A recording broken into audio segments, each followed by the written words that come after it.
Hi, Dan. Hey there. How you doing? Oh, loving the day. Sun's out, you know. Warming up for you? Oh, yeah, it's just blustery out there. So beautiful, balmy. Okay, it's 10:32. Open this meeting for the Wyoming County Ag and Ag Committee. First on our agenda is with Justa. Justa is not here. She stuck this week. Why don't we just circle back to it? Okay. Next up is Al Fagan with the soil and water.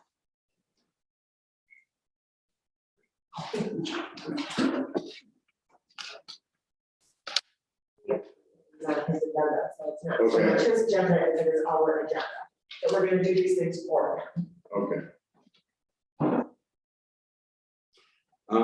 First up on this is appointments, Wyoming County Soil and Water Conservation District Board Supervisor members, Joe Wislowski and Jim Brick. I have a motion from Mr. Granger, all in favor? Next is to fill the unexpired 3-year term that Joe is vacating as he is now supervisor. Do we have anyone on that?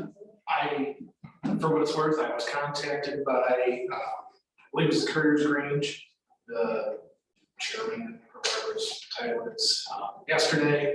They have 3 candidates, and he's looking for me to send him basically the roles and responsibilities of a district board member and our meeting dates, so they can pass that list along to the board supervisors. So stand by, I guess, for that. And this will be something that we circle back around to next one.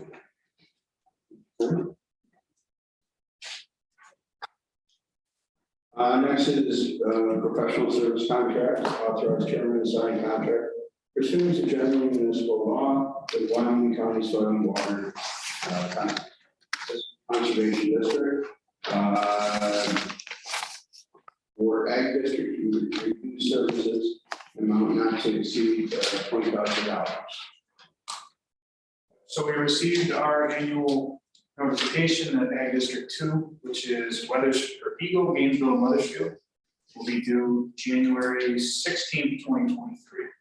So we'll be doing most of the work in 2022. We'll move forward with getting a contract established so we can start as soon as possible, getting out our surveys and sure we got it done at that. Any big changes to the district? I know last year we had moved some stuff around. So there will be a few changes to this district. We haven't figured out how many parcels exactly. If we stick with just those 3 towns, it might be maybe 50 parcels moved, so it's not as many as it was the last time. It's just a small corner of Eagle, Gainesville, Weathersfield. And a portion of Gainesville is enrolled in Ag District 3, which is Covington, Perry, Castile, Genesee Falls, and Lake. So there's just a little corner of Gainesville. Shift back over in Ag District 2. Okay, and it seemed to be we were suffering now to follow the traditional municipal lines. Yep. I'm actually finding that we have some parcels in this district that are enrolled in 2 districts at the same time because of this issue. So we'll be able to fix that. So that will be, we're going to be going for an increase in the budget as well because of our overrun in the last district review. 15 to 20,000. We'll request. So it's an increase in the contract and a $4,000 increase in the budget. Because we budgeted $16,000. Okay. So number 2 should go together. Anyone have any other questions on this? You agree, John? Keeping up with what needs to be done. Anyone's been doing that? That's a very good question. Since before I've been around, so. Well, It's close to 20, because I was here when it switched. Yeah. Nancy Herman started it with colored pencils on paper maps. We used to do it with planning, or Richard Kimball was the guy. He got so swamped, he couldn't keep up, so, and he got like years behind. And, when we went to cooperative extension, asked them if they want to do it.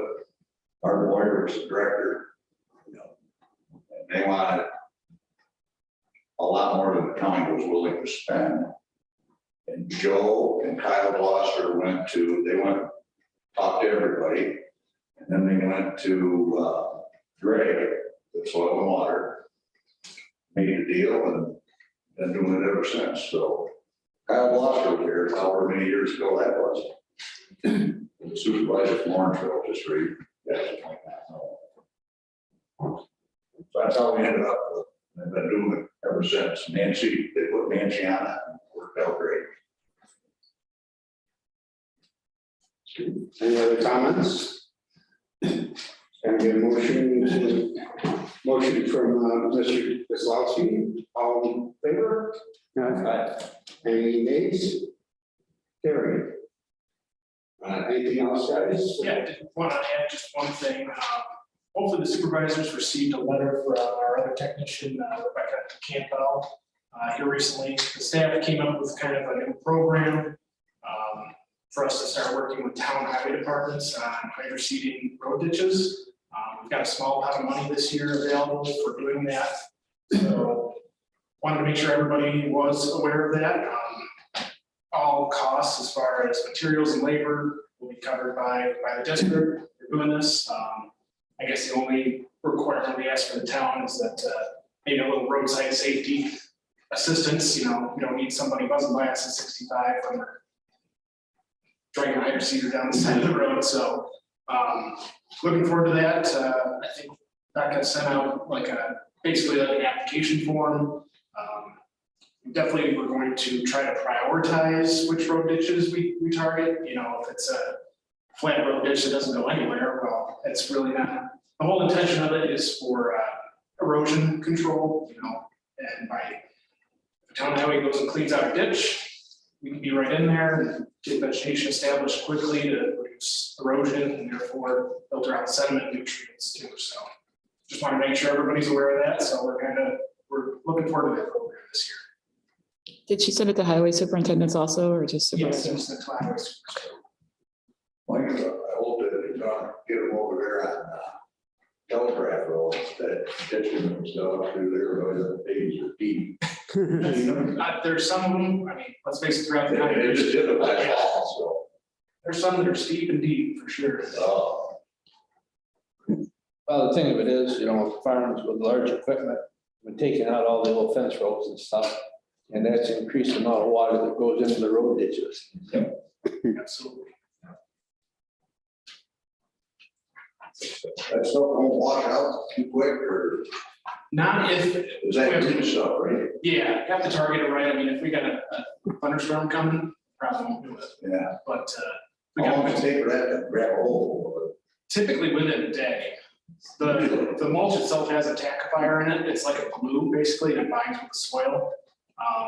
That being said, we did do a ag project, a big manure storage project last fall. And because the farmer kept tarping on us to get it done, and sure enough, rainstorm the next morning. Didn't turn out the greatest. It's all in the brick. Yeah. There's a mixture of grasses in there, right? Yep. One's perennial, one's annual, and Yeah. you know, the annual just picks up and grows and grows immediately, like you said, within, and then the other stuff that will regerminate each year, and that's the end result, that doesn't grow as quickly. Yeah. So. Yeah, I mean, we've had grass growing out the size of trees in the back of our truck, you know, so that it works pretty good. Did she have your truck? It's turned into that.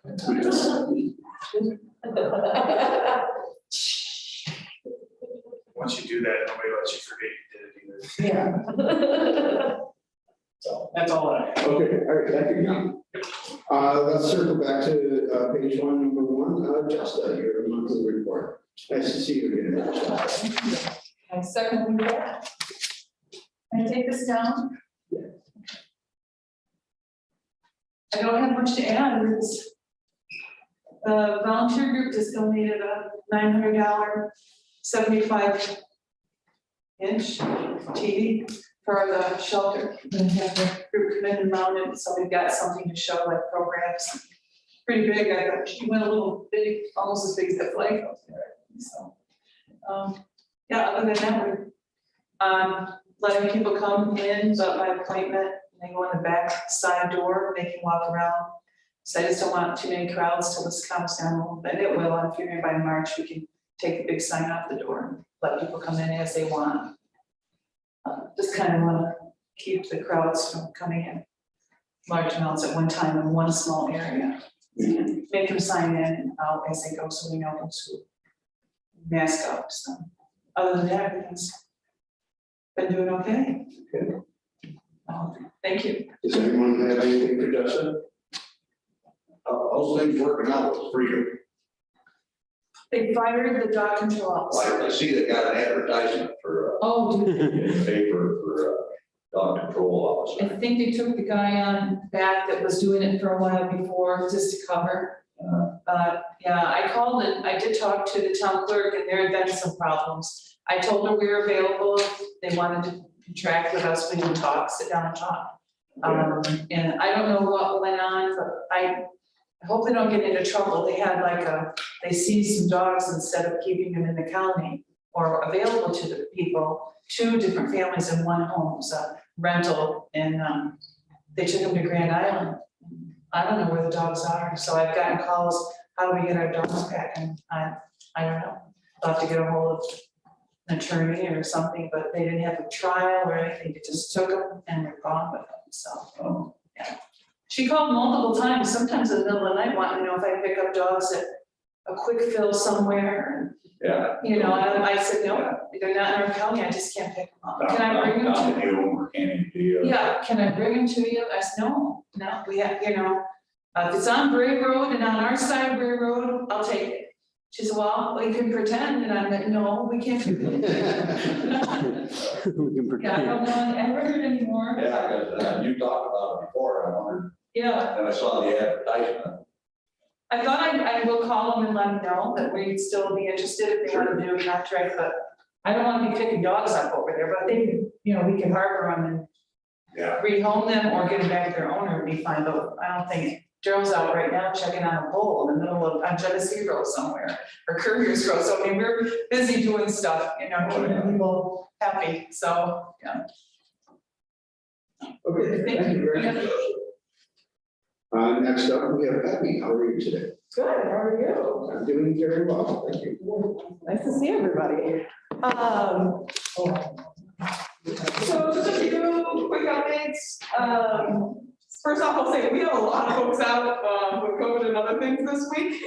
So you have been trying to get a hold of someone who's individual to a particular area and haven't been able to. Everyone, I'm hoping, knock on wood, be back in the office next week. We're also mid-renovation. Well, renovation is actually probably more than this. We're probably 75% through. So we're moving all of our things to the front of the suite, and we've got a lot of construction going on. So basically, if you need someone, come in and holler, one of us is there. Looks a little intimidating when you walk in. So a couple items. Normally at this time of the year, all the executive directors for cooperative extension would be gathering in Albany to meet with our reps and to talk about funding for cooperative extension in the coming year. Unfortunately, most of the legislative offices are closed to outside visitors, so I will be meeting with Senator Galvin and some of our reps on Zoom, which will be a little less exciting, but I look forward to speaking with them next week. Cooperative extension is asking for an increase in funding. Cooperative extension has asked for an increase in funding for the past 20 years.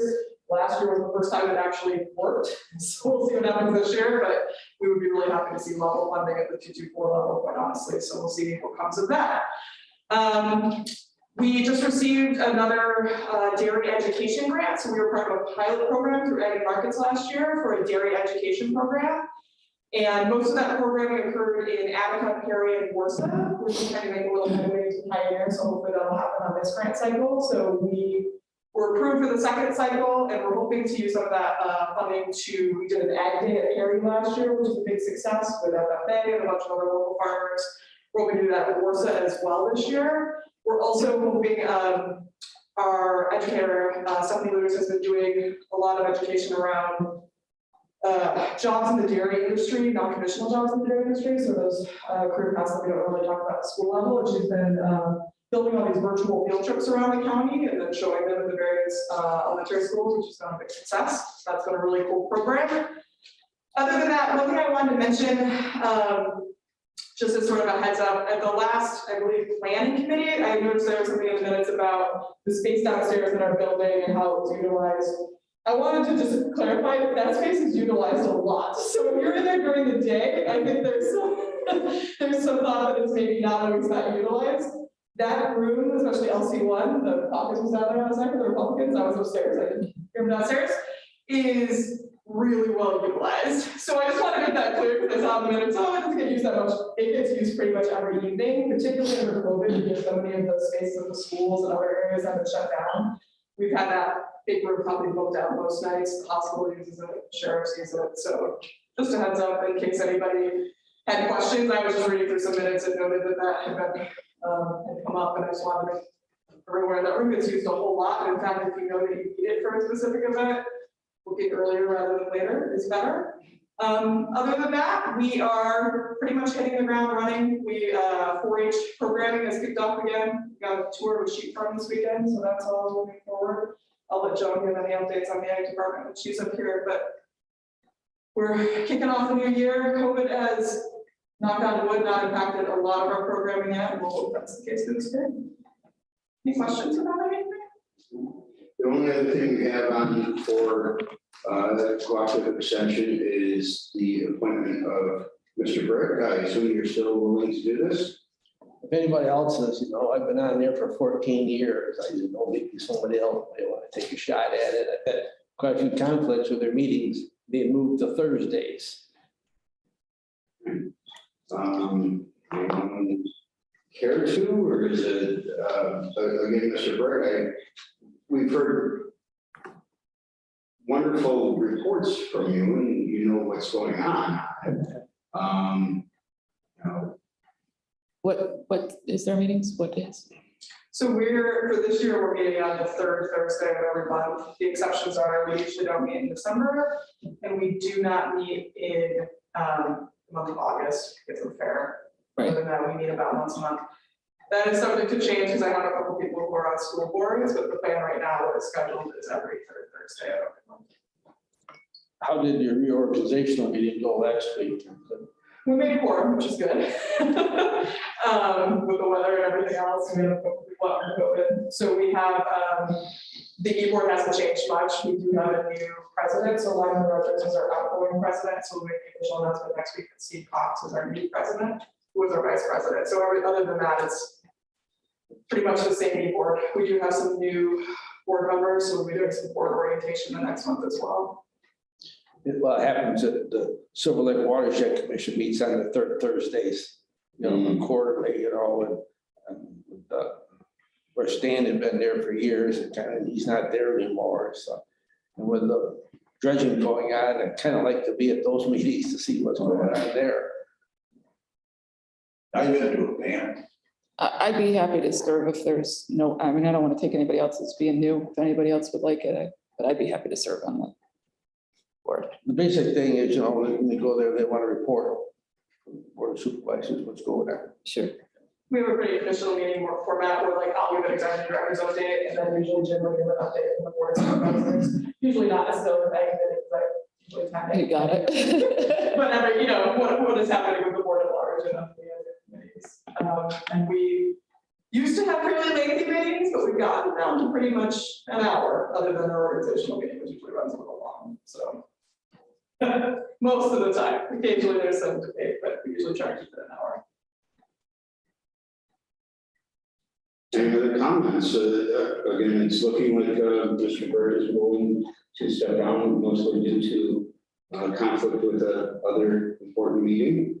And Supervisor McCormick looks to be stepping up. Any other comments on this? I'll make a motion to nominate Supervisor McCormick to be County Board of Supervisors rep.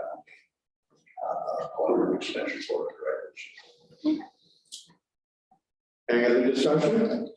All in favor? Opposed? Carried. Congratulations. Thank you. I do have a side question. I was part of a Zoom call with Cooperative Extension in Erie County. Yeah. They did a very extensive childcare study. Did they share that study with you at all? So they have. I will say, and probably everybody in this room is going to know this history better than I will.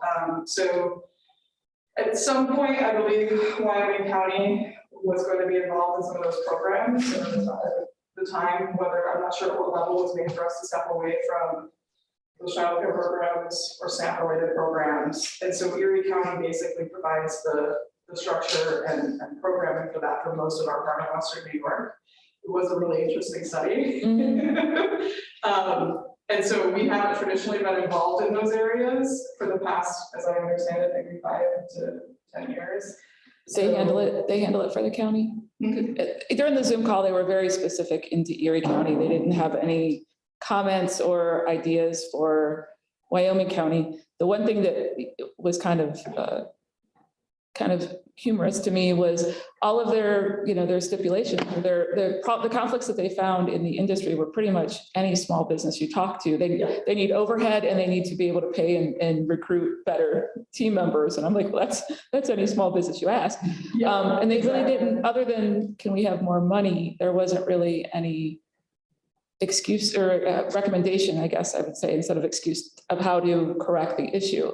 And I wasn't sure if we have the same issues out here. Do we have a childcare shortage here? Yes, so particularly because you noted, we're largely an ag community, so for those children who are too young, they're basically working on the farm or working with mom and dad, right? So capacity is a huge childcare issue, particularly when you have one spouse who's either, working on the home, or working outside the home and one of you working on the farm, which we see a lot in Wyoming County. Becomes a huge issue, particularly even just getting kids back and forth from school. Right. Because the schedules just do not align. Under COVID, that has been, I know even for my staff, that's been a huge stressor under COVID because of the staggered start times. And so someone's always either, the farm is going to come first in most cases. And so someone else is having to sacrifice their work-life balance there to make sure the kids are back and forth from school.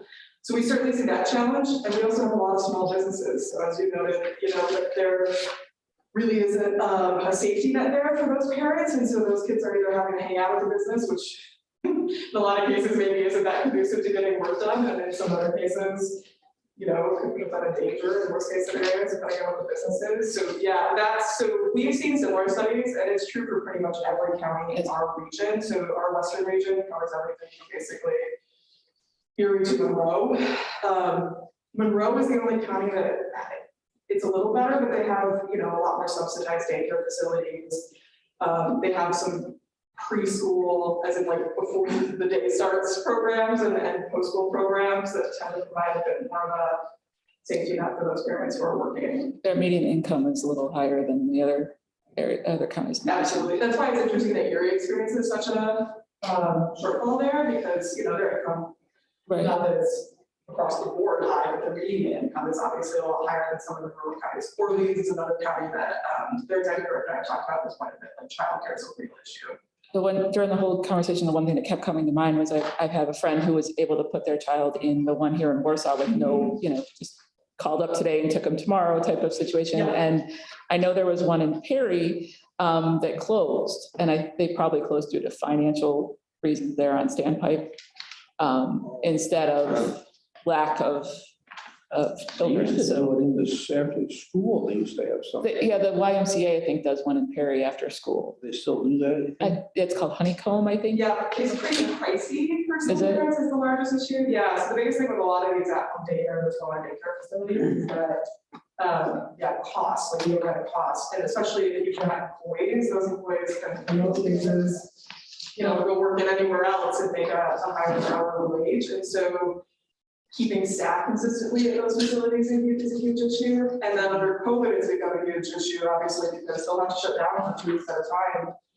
What do you do for childcare at that point? We've Right. done a whole lot in the past 6 months, and it's a drop of a hat. You go call in the morning and we have to shut down for a week and a half. It's obviously COVID specific, but that also is a challenge of them keeping their staff, they can't pay their staff when they're closed.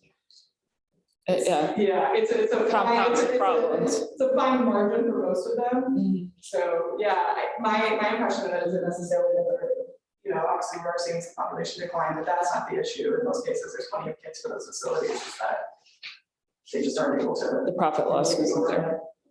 And they come under great oversight, of rules and regulations of how many children. Per adult, yeah, A caretaker there. Yeah.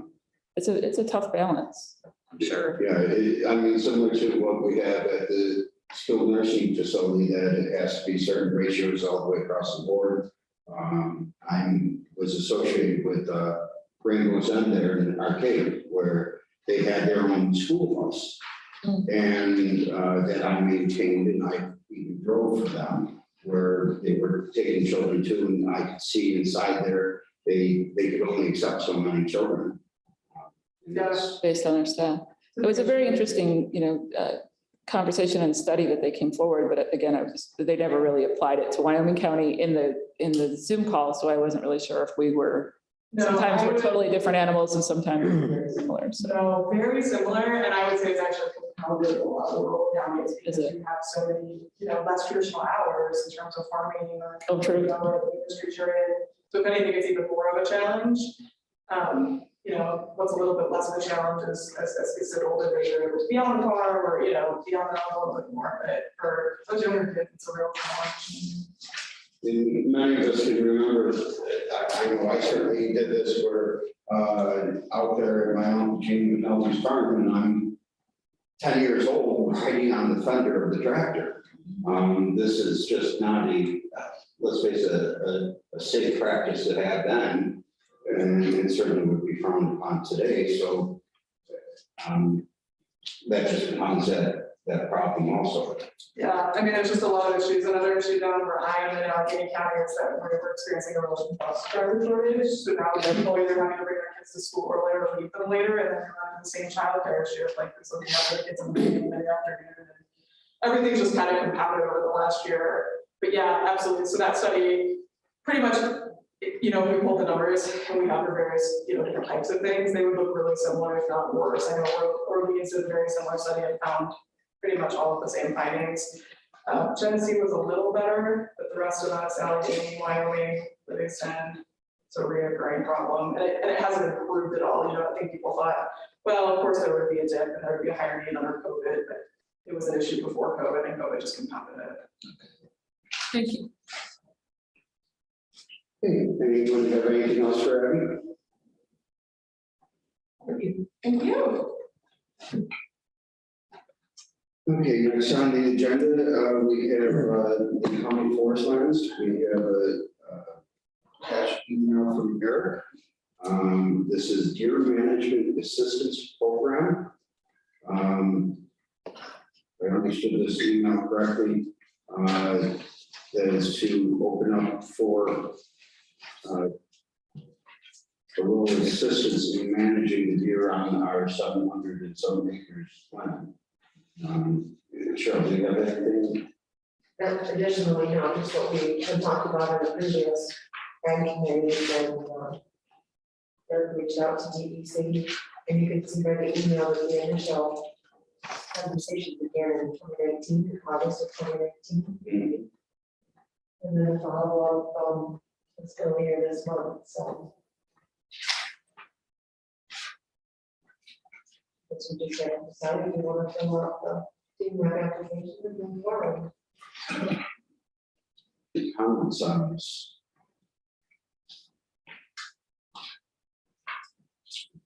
I would think that we wish to fill it out and move forward on it. That would be my thought. Charlie, what is he looking for assistance? What is this again? I couldn't quite pick it up. What's he looking for? This is allowing hunting, correct, Cheryl? Extra tags for the county to be able to give out to manage the deer population a little bit better, because right now the county allows people to go in there and hunt. But apparently the deer population in the county forest lands is a little heavier than the occasional hunter. And they're browsing all the new growth, is what I take from Eric's email. Okay, is this opening up to any other times, or is it so in the traditional hunting season time from October till December? There are special use permits for, in my neighbor, all these big farm, they have a permit to shoot deer any time of the year if they're in their crops. This is our crop. Okay, so. How do we give them out though? I mean, does a hunter just request to hunt on the Well, land? for farmers, that's kind of, but for us. Right. Like we get both nuisance and management permits on the farm. Obviously it comes to Walt and he goes and does his deal. On county property, they come to the county and then we give them to hunters? Is that how it works? Or do hunters go and if that region has extra permits, they can get those permits from wherever they get their tags and permits from? So that's a question that I would have to ask Eric if he had a suggestion as to how that would. Right, because I think I'm Somebody not, has to be responsible for the allocation of the permits. right, I'm not a hunter, but I know when you go to get your license, you pick your region and they tell you how many doe permits or whatever you get. But like, well, my cousin also gets these DMAPs, but he invites people to the property to help him donate. Right, we do too. So, you know, he invites people in to utilize these extra DMAP tags. And like Doug said, my understanding is that it's year round, but you gotta have a permit. Right, I think there's a window and like you have to use the permits and so long, and then if you don't use them, you have to reapply for more or something like that. Like I said, I don't do that. One of the, We hired this particular forester, because he's big on the aftergrowth right, to grow up, and you've got the deer in there eating every new twig that sprouts out of the ground. He feeds the purpose of doing the forest management, so that's why he's big on it. it's the same one that we've had. Yes. Okay, because I remember we were sitting in it and he would talked about how he leaves the tops down so that it kind of covers or whatever. One of the suggestions is, I mean, we've got some great advocates for hunting, you know, DEC, like Brian Krozak comes to mind immediately. He's really, Wildlife Federation. yeah, he's really good at that. And, you know, he might be the one that would Might be a good partnership. kind of be the point person on something like that, knowing which hunters are safe hunters. I mean, that just scares me, sending people onto, Or at least the county can invite people from the Wildlife Federation. right, Be their guests to utilize those DMAP tags. You know, that's another conversation to be had, but. right. I immediately think of all these, you know, people going into the Well, county land with these permits too. Larry have been here countless times for, you know, advocating for different, Mhm. you know, environmental things with connected to hunting, so. They said Yeah. they have an interest, we've got a relationship with them, Right, that would make sense. I think we kind of need to get started on this, so don't we, because permit application is due the 1st of August. Yeah, I think that's your first step is to approve the application. And then we can at some point. Work out some of those other things, at least get. Yeah, the first of all, it's a long time, right? You think? I mean, It'll be here before you know it. we just send it in and they mail us permits, I guess. It's not like that long of a application. I don't I notice you shaking your head. Maybe You it's- seem to maybe it's- know a little bit more about this, maybe, that. Well, I think one of the things is that it may be different for a municipality, I don't know the answer to that, and then, yes, lots of farmers do invite others to utilize those permits for them. Because they are the ones that are actually doing it. Yeah, and I don't know if we apply now that we get the permit like fairly soon, so Okay. it can be used, right? So I don't think that you gotta wait until August to use it. I think you can apply now, maybe the deadline for the new round of permits is like August 1st. I don't know either. I This is just, what's being suggested right now to manage that population. And you can apply for those pretty much at any time, I mean, Right. you know, the EDC makes a site visit to make sure that it's needed and.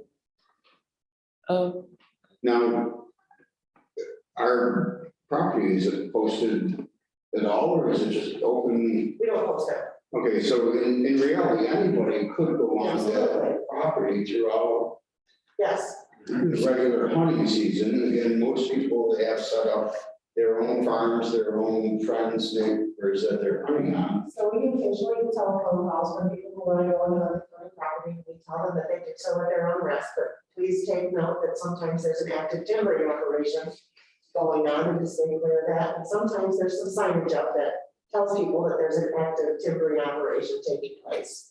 So, but that's the extent, and you've got snowmobile trails that run through there too. So hunting on it is not new. It's something that happens every season. So hunting on the property isn't new. It's something that happens all the time. Now, my question was, I didn't see it in I read it, but is he applying to all properties? I know that there are various different locations, so it's on all, okay. There's 4 properties and So one's not heavily or damaged to the deer population than another. yeah, we can have that conversation, it's just a whole. No, as a group, as an umbrella. Can I get a motion to approve moving forward with the application for this? Mr. Roach, thank you very much. Any other discussion? Hearing none, all in favor? Opposed? Carried. Thank you.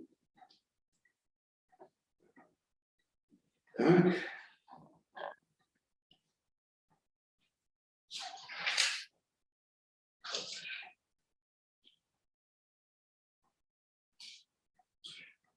Next up is a community chair agenda, reappointments, New York State Environmental Conservation Advisory Committee, 1-year term effective January 1, 2022 through December 31st, 2022. Brian Cale, supervisor member. Alternate member would be to replace Supervisor Bruner. She's no longer part of the board. I guess the first one would be a motion to appoint Mr. Cal again. I'll make that motion. Motion made by Mr. Granger, all in favor? Opposed? Carried. Anyone wish to be an alternate member to the Conservation Advisory Committee?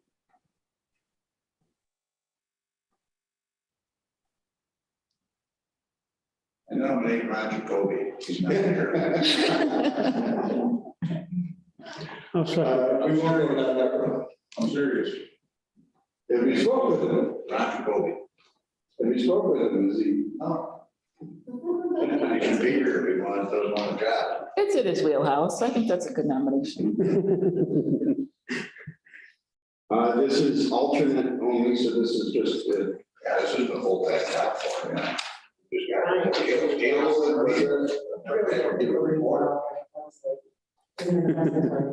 so why don't we leave it vacant at this time? Well, you got a motion on the floor. Yeah, motion on the floor. I'll withdraw the motion then. But I have another question. Did Supervisor Cale attend meetings? I've never heard a report or anything about this. Is he on the Zoom? I'm on. I didn't go to any meetings. I didn't know of any meetings last year. So I haven't done anything on this. Slacker. Well, that's Sounds a little rough. Probably. You got COVID? Well, we can always, Vanessa, you can always step up. No, I'm good. I think you do a great job at it, Brian. And Brian, you're willing to be on this reappointed as well? Yeah. Who wouldn't if they don't have meetings? Well, I didn't get I never got informed of a meeting and I didn't go to one, so. But I didn't look for one either, so. It's like on that side of it. All right, that answers my question. I withdraw my motion to appoint Supervisor Jacoby as the alternate.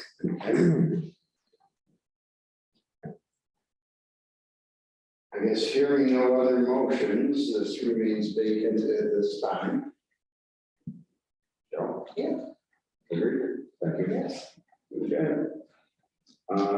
If the need shall arise that we need to appoint a person, we'll look a little harder at that time. Reappointment, Region 9 Fish and Wildlife Management Board. supervisor member, one-year term, Jim Britt. Jim, you've been on this for a number of years. Yeah, I can do that one. Okay. It's also on a Thursday night. It's usually the first Thursday. The first and third. Any other discussion? Comments? Have a motion from Mr. Granger. All in favor? Aye. Opposed? So carried.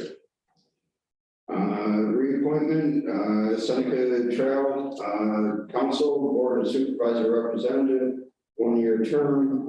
Myself, again, there's been a few online meetings, and mostly I've been reading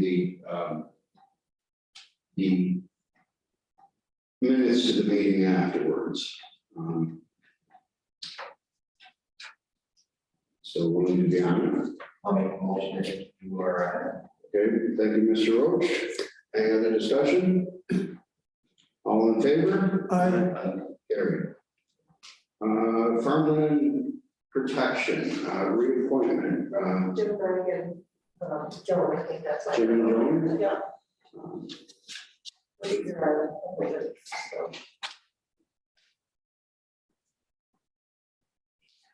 Any comments? Okay. Wyoming County Farmland Protection Board Supervisor Member, again, Mr. Britt. Again, no conflict of interest, and I know we've been very active on this one. Yeah. Did you get invited to a state Zoom? What's that? Did you get the invite for the state Zoom meeting about that? Yes. That looks exciting.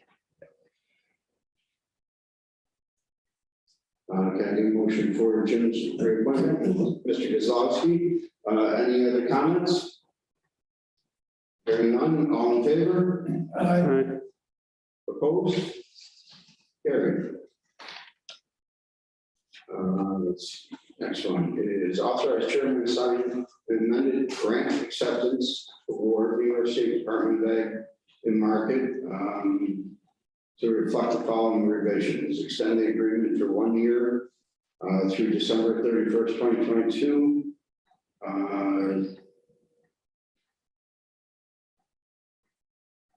This is a explanation on this. State Department of Protection Plan update.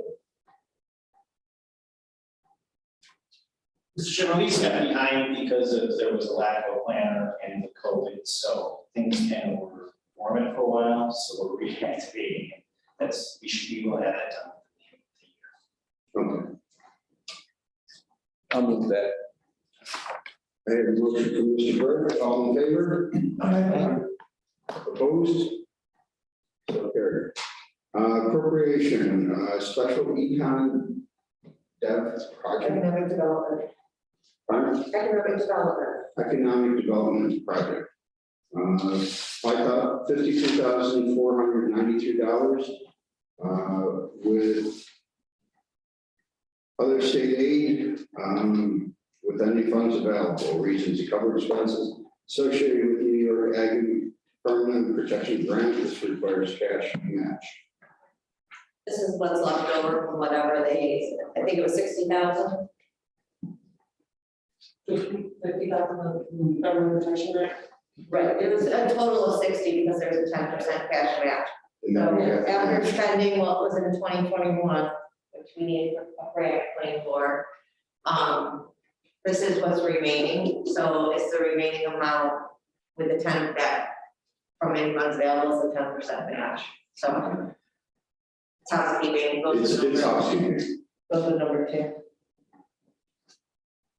Yeah, as long as I move 2, I'll move 3 then. Okay, motion made by Mr. Burke. Any other discussion? Hearing none, all in favor? Aye. Opposed? Carried. We have nothing on conservation. Fair Association. Nothing really, we do have a meeting coming up this week, Thursday, tomorrow night, and as Abby spoke, we meet 3 times a year in that room that she spoke of in the Ag Center. Our other meeting is held at the fairgrounds. It would be difficult to have our meeting at the fairgrounds, it'd be December and January. But nothing really new to report. Going on right now. There's a bridge there, yeah, Mike, parts of it are. Yes. Parts of it already to be constructed. Yeah, I would imagine it was just before we got the big batch of snow that everything was brought in. And I was down there, and then I would imagine that right now with the temperature and the snow and everything else, they probably put things on hold for a while. At some point, it's a full-fledged dig out, pour concrete footers. That's all done. Footers are all in. It's ready for the bridge to be Set on. constructed and set on. Yeah. Everything is there. Everything was there in August. There's no bridge. Footbridge still there? Footbridge is still there. Good thing we're not paying 5 weeks for that. I think it was a One-time cost, yeah, to get through the fair. Yeah.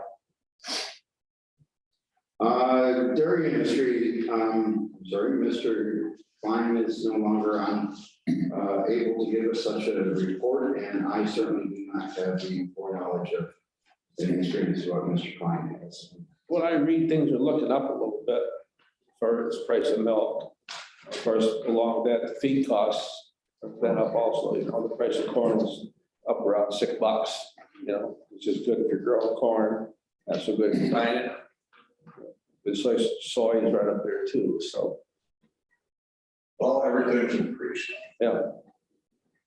I don't know, maybe Joan can add something to it. I would just say that's accurate. I think the real key is that costs are increasing.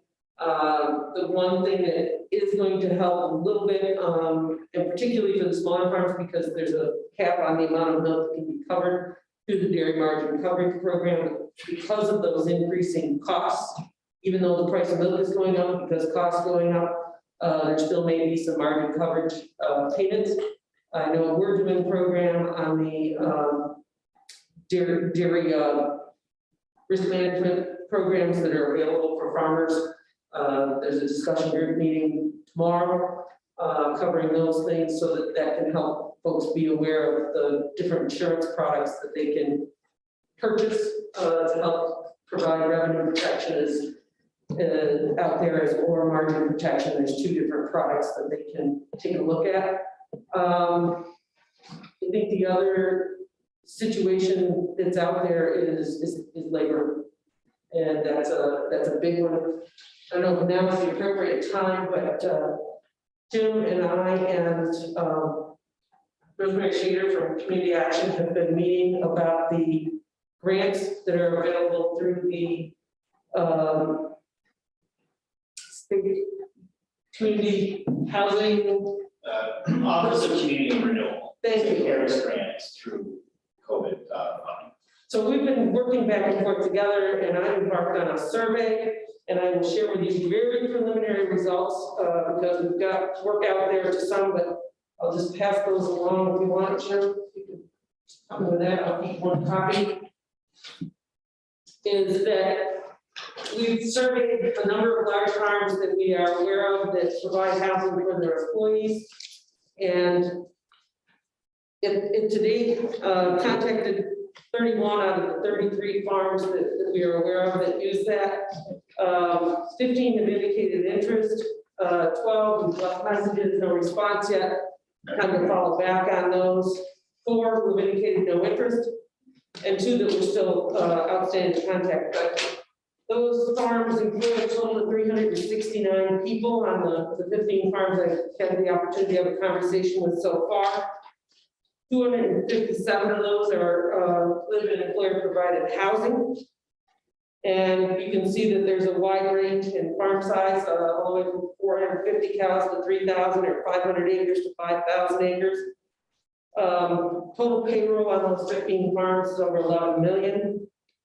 And the wages for an employee, typical employee in living in employer housing is someplace between the upper 40s, or between the upper 30s and 65,000, with the average being someplace in the upper 40s. And I think, I think that number, we've talked enough that I think it's gonna shake out pretty close to that. But there's a $10 million pot of money available through the state, and applications can go from some designated housing NGOs as well as from municipalities. And so engaging the interest out there, that was one of the reasons we embarked on the survey right as soon as the grant came out, was to say, what's the situation? Because that's one of the things you have to make a case for, is there's a real need. So typical types of housing ranges from mobile homes to single family, two-story old farmhouses. A few have dormitory style housing. Some of that dormitory style housing has been in place for 15 years and is in need of upgrades as well.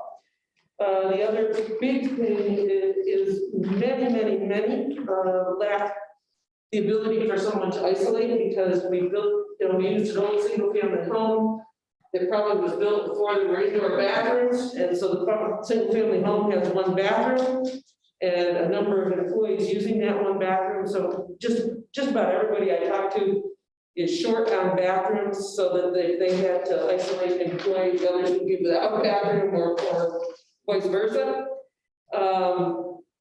And so when we asked folks, what was the need, 80% of the employee housing stock out there is in need of weatherization upgrades. I know we've talked with Rosemary, and there is some opportunity for maybe some weatherization help through community action, but the income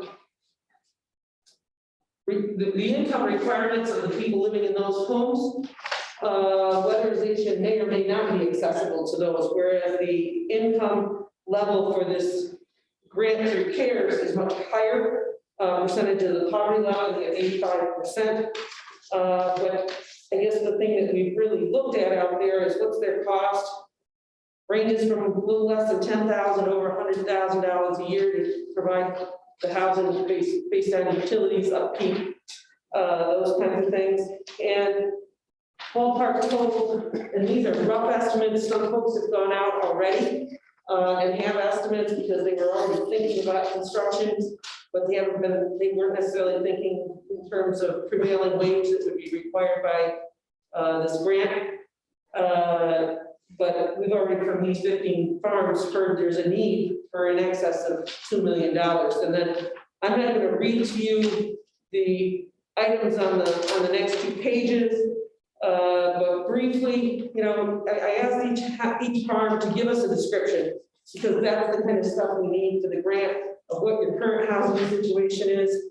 And then, if you could build exactly what you needed for farm worker housing, and their comments back on that I basically put into a qualifier survey to make it easier to summarize. And then lastly, what resources, and looking at the grant,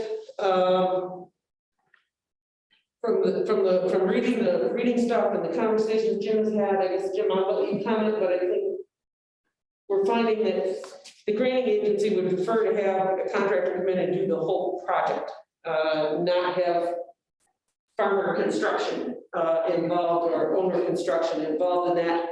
So a number of folks have said, well, we would be prepared to do all the site work and have a site ready for that construction to happen on, would be maybe a contribution we could make. Others have said they have some cash, some are in a cash strapped position that they don't have resources to put into it.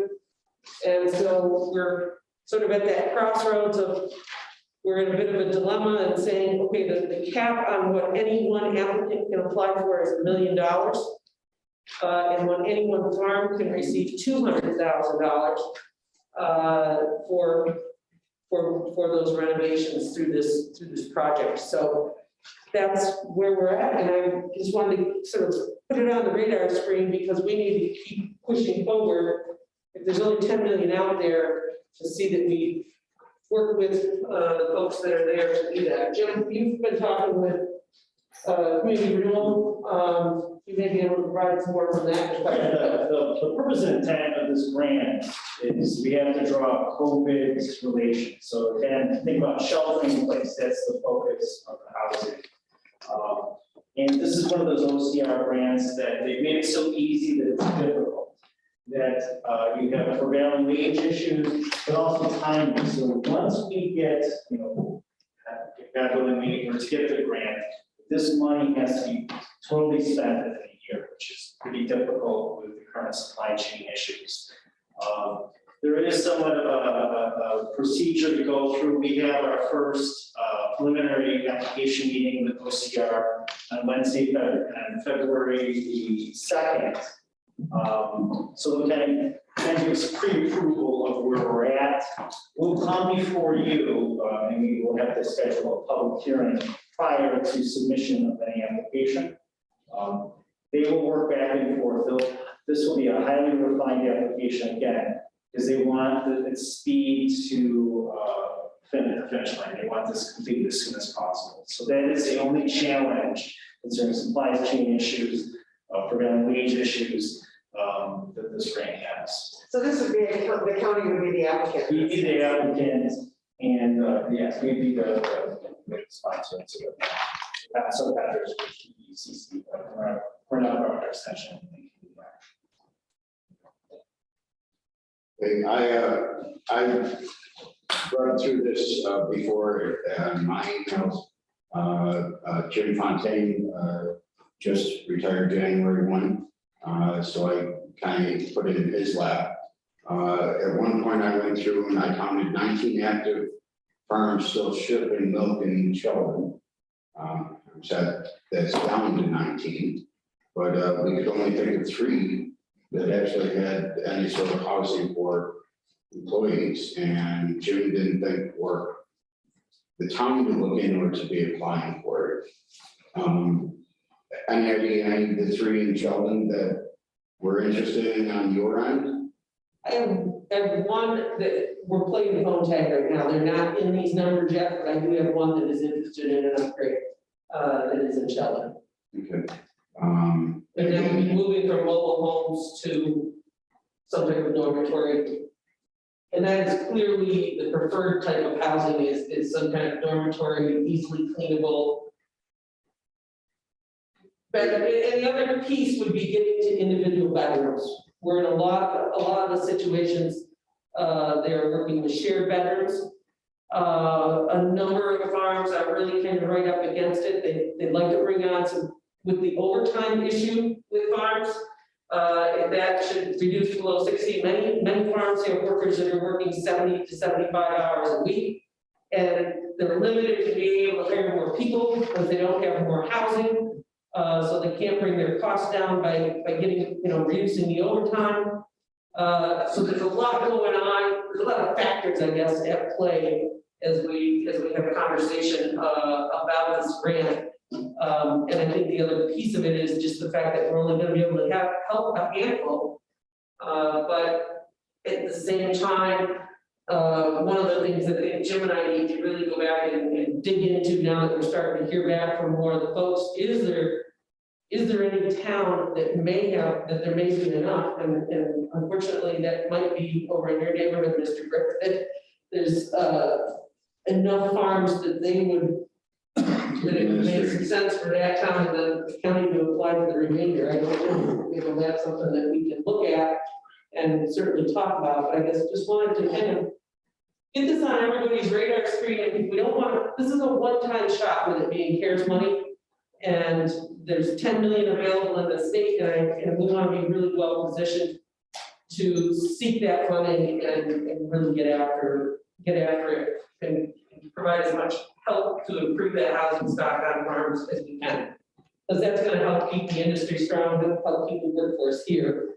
The better the housing is, the better it is for the workforce. I'm very happy to see that you're taking an active role on this. Again, I only had, as you said, I have 1 in my town, so obviously the administration, us applying to a grant, I would doubt we would ever assume. Again, in our collective then, through you, perhaps we do this. most of some of the farms I had on school bus routes and the housing for these workers, it wasn't very pretty stuff.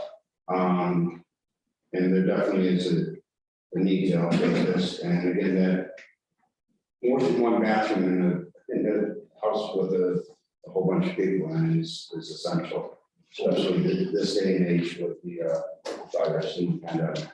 So, And the other thing that we did in the early stages of building dormitory housing, instead of having multiple bathrooms, we put multiple facilities, so there might be 2 or 3 showers and 2 or 3 toilets in one bathroom, but it's all in one bathroom, so then when you need to isolate, you can't do that.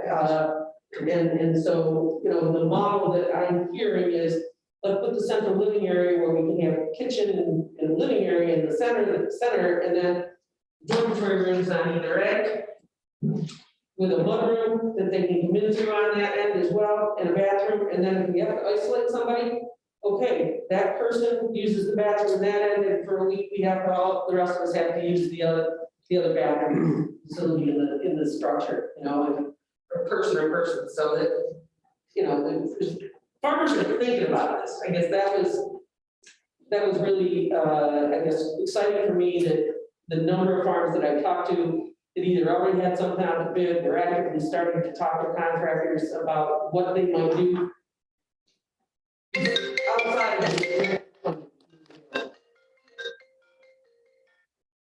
and as you said, getting the supplies, the chain, getting some way that a carpenter that has time to do this, or a builder that has time to do this. Yeah. Especially within the 1 year time frame, is going to be a difficult challenge in itself. Yeah. Under the farm size, is that the parameters set by the grant, or are those just the ones that you contacted?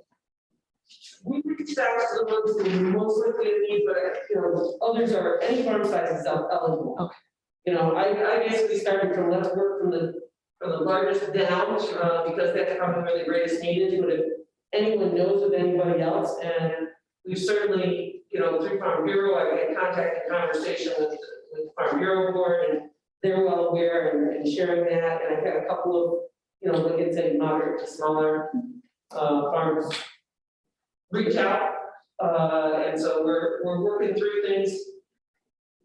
I can say that the housing stock, there's a wide range of where we're at, but you're right, a lot of it is less than what we would like it to be. The other big issue that came up was if there becomes a ban on wood burning, then there would probably be some more need on the weatherization side, and particularly upgrades to furnaces. Now, I've heard about upgrades to furnaces, upgrades to septics. That's the other piece, particularly with the Hispanic workforce, is they don't come here familiar with our type of septic systems. They cook with a lot of grease, and so building a system that has grease trap in it, so that, you know, these are lessons learned from experiences. You know, 2 people told me we need to have some type of clean out in our septic located outside of the building so that we can easily not make a mess cleaning out, because when all that grease goes down the drain, it starts to plug things up. Another guy said, you know, when I do the rain heat the floor, the one thing I'm gonna make sure that I will do, this is a lesson learned thing, is I'm gonna put some PEX tubing right tight to where that drain from the kitchen is going all the way out to where it empties into the larger vessel, because that's what's causing us more headaches than anything else. So real practical kind of stuff coming up here. Then again, you should be pouring your grease down the drains. But people who have never had a drain don't know. Right. And it's liquid. And so helping them to learn, you know, is, I mean, they work through all of that, but it's. And it's the same issue Joe and I brought up yesterday. This exact same conversation is happening at every college in America, because You know who else pulls the grease down the drain? College students. So I worked at college fire position and served on a lot of housing committees. We were same day after retrofit, all the dormitories that are built with these farm, very similar to what colleges, you know, communal restrooms, communal like living, and they're having to retrofit all of them in the exact same way. We just had to redo international housing, but it's not use it because of the grease. They just had to ruin the plumbing system. And the other thing I wanted to add is that, so we've been looking at CARES, various CARES money for camp, and it's intersected with some of our school partners. And that CARES money, as Jim said, is almost too easy to apply for. So I'm really happy that Joan and Joe are spearheading it because everybody wants a piece of that CARES money. And so people who haven't yet gotten a little piece of it will certainly be looking at this program because schools have seen it. You know, everybody's trying to, every nonprofit is trying to get a little piece of it because once it's gone, it's gone. Supervisor McCormick, I know gentleman that was a family farm. I grew up with the guy. His son was nowhere at all interested in the farm whatsoever. Daughter was, but wasn't able to really help out at the farm. And he had two helpers there. And again, 2 trailers set aside just because he, as himself, could not handle all of the duties of the farm. So it doesn't have to be a large farm. Right, that's what I was concerned about was, you know, like, Albert Hoffman over around the corner has a couple housed farm workers, but he's nowhere near this size being organic, so I wasn't sure if there was, you know, if that was the parameters or if it was open to any size. The way I read it was for anyone that had a, you know, supplemental, I shouldn't say migrant, but it doesn't have to be migrant, just supplemental housing. That's nice to know because a lot of times these things are set up for the larger producers and it's nice to know that there's a little piece for the smaller ones. No, I just, yeah, just started out saying, okay, we gotta figure out how much need there is here. And so we'll start from where we figure there's a lot of need and then, you know, even the smaller ones that I've talked to that are retrofitting houses, you know, the challenge that we face is making that decision. We've got this old house with an old furnace that nobody knows when the second was installed. And whether we've got a family living there from American or whatever, it's just, it needs a lot of work. And can we renovate? Or are we further ahead to just say, let's start from scratch because it may be more costly to renovate that housing unit than it is to replace it. Right. So the thing about these CARES grants is that they frequently don't have legalistic restrictions, it's something like, this one through. But the truth is they have to spend that money pretty quickly because they want to get it out, and they're required to get it out in the community relatively quickly, so that's.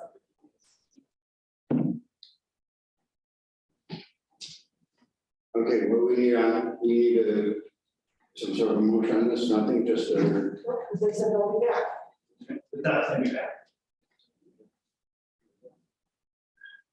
Do we have anything else to come before this committee? John, I read something, I think it was a Kentucky Post, about some kind of educational program, and someone was going to be running through the computer station, the community action in Perry. Yes, there's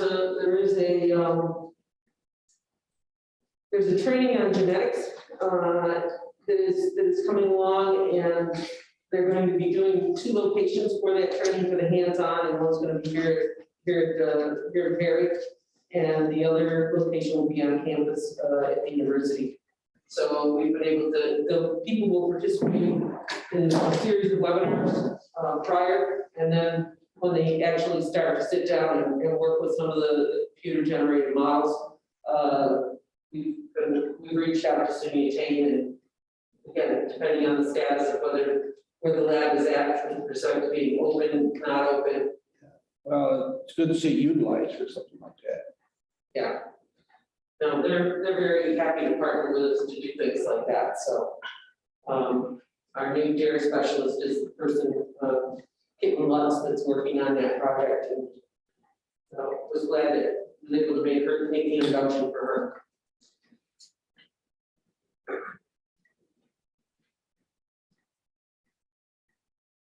Anything else?